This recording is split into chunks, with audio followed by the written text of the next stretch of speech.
Make a little noise. I want to raise a couple issues. One is Israel and al-Nusra.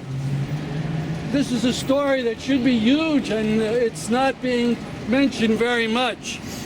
The Wall Street Journal just a month ago said that Israel is treating al-Nusra fighters from Syria, bringing them to Israeli hospitals and then sending them back to fight.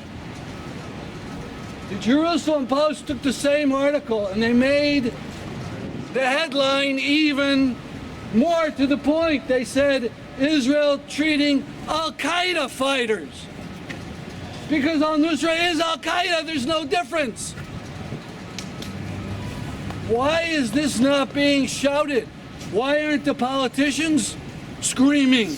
Have we forgotten what Al-Qaeda is? How many miles away are we from ground zero? From the towers that fell down? The same bloody organization, and we don't say anything about it because Israel's helping them for God knows what reason. There was actually a Syrian in occupied Golan who was arrested. He's pro-Assad, but he went out and filmed Israeli soldiers meeting with al-Nusra people. They now grabbed him and put him in jail forever. But this stuff has got to get out. And maybe, I don't know this at all for truth, but it occurred to me, was there a quid pro quo? Who let ISIS into Yarmouk? What was the group? al-Nusra. Was there a deal made? No proof. But man, it sounds like it's a possibility. Second point, we're over here by the United Nations. 2 weeks ago, they had an exhibit about Syria. They got photographs of a man they called Caesar. He was a Syrian military photographer. And he said he came out of Syria with 50,000 photos of corpses and tortured people. Now, I interviewed Yasser Munaf, Syrian from Emerson College, and I said, wait a second, why would the Syrian government want to document atrocities and war crimes that they could be held responsible for? And the answer was very mundane, very understandable. He said, well, they were arresting these people, and relatives would come and say, here's a couple $100, let my brother, let my uncle go. And they were doing it. And so Assad and his people, we want proof. We don't want the guards to be doing this anymore. We want to see corpses. And they had this stuff photographed.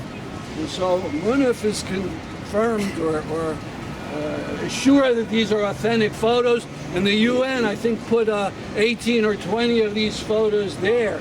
And there's a very interesting story in the Guardian, not a story, but pictures, not of the horror things, but of people looking at these pictures and in shock and in disgust and with tears in their eyes for these horrible things that went on in Syria to all kinds of Syrians and anyone who did resistance.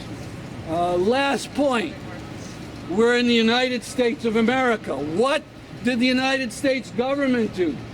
When the uprising came in 2011, when the people went out in the streets and they were shot down, the United States turned to its buddy, its great friend in human rights and liberation, Saudi Arabia, and said, you handle it.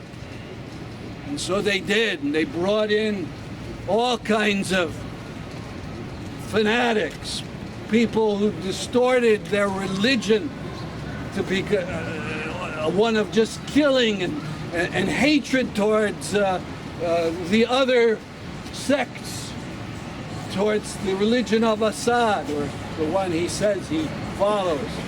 And they destroyed that whole revolution.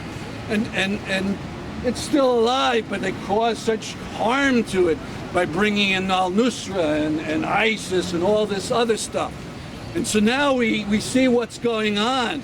And ISIS is in Yarmouk, and ISIS is in Iraq and Syria. And where is Obama? In Yemen, going after the people, the Houthis, the people, Yemeni people, along with all these others, with the Saudis, with Sudanese leaders. Sudan, that name sticks in my mind. Weren't they screaming about Darfur for years? And about the war criminals leading Sudan? No one says a word about that anymore because they're in the brave coalition against Yemen.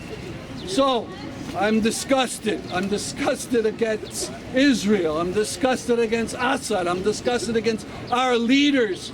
And we have to keep coming out and talking to people about these issues. And that we will eventually be successful. Thank you.